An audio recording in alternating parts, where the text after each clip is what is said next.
I've been eating this pasta with my husband Marco for so many years, and it's just a tradition. It's a Sicilian tradition that our parents cooked, our grandparents cooked, and it's something of the land.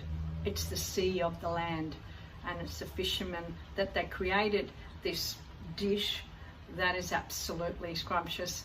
And they created it on the fishing boats with just a bit of sauce. They probably had just tomatoes, a little bit of olive oil and garlic, and they would go off fishing for days and weeks, and with just the produce that they had, and then whatever they caught they would cook up. So it was created by the fishermen.